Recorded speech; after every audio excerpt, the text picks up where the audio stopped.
So the G20 summit in Johannesburg, the first to be held in Africa, has now come to an end. And in 2028, the G20 summit will be held here in South Korea for the first time in 18 years. For more on this, we're joined today by Professor Mason Richey, Professor of International Politics at Hankuk University of Foreign Studies. Professor Richey, thanks for Hi, good joining morning. us this morning.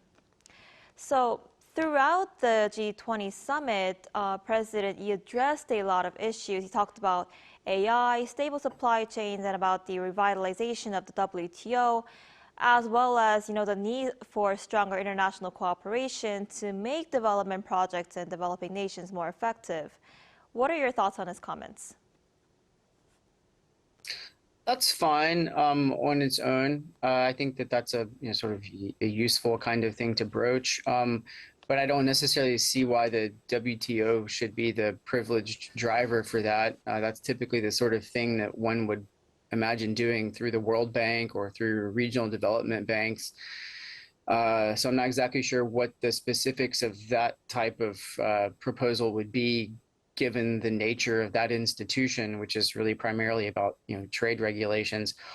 That being said, of course, the WTO is in many respects dysfunctional at the moment. I won't say totally moribund, but clearly is functioning at way below the level that it was sort of intended to, notably, essentially because of in the first place, the United States rejecting the international arbitration function that the World Trade Organization has.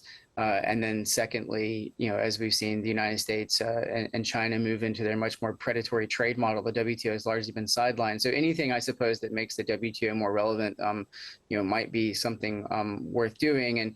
And I guess to some degree, at these multilateral meetings, if regional powers like South Korea, middle powers, can hatch together ideas in a G20 format and try to see them through, I think that that's useful for making up for some of the deficiencies of the international order right now. I see. And this year's G20 summit closed without a ceremonial handover to the United States, its next chair, after President Donald Trump boycotted the meeting. And it also broke with tradition by issuing a leader's declaration on the opening day of the talks instead of at the very end. What's the overall assessment of this year's G20 meeting? Well, I think that the chair this year of the G20 was caught in a hot off mic moment, saying that it was really difficult, that it was a real struggle this year for lots and lots of different reasons, of course. Just from the sort of optic standpoint, the fact that there was no Trump and no Xi there, in some respects, diminishes the G20 a little bit. Although at least China was represented, which of course the United States was not. It essentially boycotted this G20 due to some ginned up fake race issue. And I think that really shows some of the dysfunction in US politics and also the sort of larger disdain right now that the US has for multilateralism. The G20 didn't really contribute much to the Russia-Ukraine discourse. All that's happening in terms of what's being hatched out in this supposed, in scare quotes, peace plan. All that's being hatched out between Moscow and Washington, and to some degree, apparently, Europe and Kyiv now, not at the G20. So that sort of security and side of the equation doesn't really seem to be particularly functional. And then the trade related issues, globally speaking, which the G20 is supposed to sort of have right in its wheelhouse, is of course largely being dominated again by the predatory trade practices of China and the US. So there again, I think we see some of the weakness of the G20. And as I said, the G20 is struggling. And so I guess the best that we can hope for right now is that, as I said, these middle powers, regional powers like South Korea, Japan, South Africa, et cetera, that they work together to sort of build some additional parts of the international order that have frayed so noticeably over the last decade.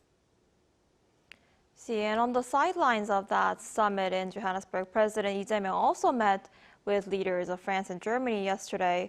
What do you make of those meetings? Frankly, I was, at least from the news coverage that you're getting of the Lee meeting with Friedrich Merz, the federal chancellor of Germany, disappointed and almost irritated at the way that this meeting at least was reported, where it focused so much on the talk about the lessons that Germany has for Korean unification. This is this is fantasy land, and this is not, I think, the right thing for South Korea to be talking to Germany about. And maybe there's more going on behind closed doors, but at least the reporting talked so much about the lessons that Germany has for unification. There's so many other things that need to be dealt with right now. There's an international trade order that needs to be rebuilt. There are arms that need to be sold into the European arms market. There's climate change to be mitigated. There are critical minerals to be mined and refined. And to be talking about unification right now, it just doesn't seem like a very productive use of time. Maybe there was more going on behind the scenes. And then as for France, the upgrading of the Korea-France relationship is, I think, a good thing, of course. And space cooperation, I think, notably is an area where there's some real upside there, and that, of course, made it onto the agenda, and that's good. Macron visiting for the 140th anniversary of diplomatic ties in 2026, I think, is good, and maybe provide some impetus for some further cooperation, not only with France but Europe more generally. And I really hope that this is more of what we'll see from the Blue House going forward, is that there will be increased attention to Europe, and that Europe will be taken more seriously as an economic and security partner. Of course, also requires Europe to stand up and do some of those things itself. But I hope that these types of meetings will help propel that relationship forward. Right, absolutely. All right, Professor Richey, I'm afraid that's all the time we have for today. Thank you so much for your insight. We appreciate it. Great. Thanks for having me.